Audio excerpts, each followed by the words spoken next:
మరచి వెన్ను విరిచి అంటూ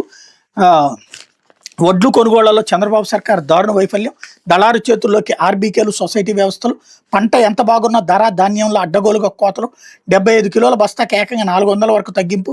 ఎకరానికి 6 నుంచి 7 వేలు నష్టపోతున్న అన్నదాతలు, ధాన్యం లోడింగ్ మిల్లుకు చేర్చే బాధ్యత రైతులపైనే వదిలేసిన సర్కార్, ప్రభుత్వం డబ్బులు ఇవ్వట్లేదని రవాణాకు ముందుకు రాని వాహన యజమానులు, మిల్లులో తేమ శాతం పేరుతో మోసగిస్తున్న వేడుకు చూస్తున్న ప్రభుత్వం, ఈ క్రాప్ నమోదులో తీవ్ర నిర్లక్ష్యంతో కౌలు రైతులకు దగ, సాక్షి క్షేత్రస్థాయి పరిశీలనలో వెలుగులోకి ధాన్యం కొనుగోళ్ల దంద, ధాన్యం కొనుగోళ్లతో పాటు GLT కింద ఎకరాకు 10,000 చొప్పున నేరుగా రైతన్నల ఖాతాల్లోకి జమ చేసి ఆదుకున్న వైఎస్ జగన్ సర్కార్ అన్నటువంటి వార్తని హైలైట్ చేశారు. హైవే పక్కన సర్వీస్ రోడ్డుపై 10 రోజులుగా పంట ఆరబోస్తూనే ఉన్నా, వర్షం వస్తే అంతే, ఎన్నిసార్లు రీడింగ్ తీసిన ఆర్బీకే సిబ్బంది తేమ ఉందని చెప్తున్నారు. మిల్లర్ల దగ్గరికి వెళ్తే నోకవుతుందని భయపెట్టి తక్కువ రేటుకి అడుగుతున్నారు. కౌలుకి 8 ఎకరాలు సాగు చేశా, కూలీలతో బస్తాలు నింపి వాహనం పెట్టుకుని మేమే మిలుగు చేర్చాలి, ఇది అదనపు ఖర్చు, ఈ ప్రభుత్వం రూపాయి ఇవ్వట్లేదు, తుఫానుకి పంట పడిపోతే రూపాయి పరిహారం రాలేదు, 4 ఎకరాలు పడిపోతే 2 ఎకరాలు నష్టపోయినట్టు రాశారు,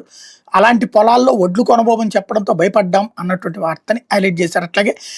పంటలన్నీ కొనలేమంటూ వరి మనమే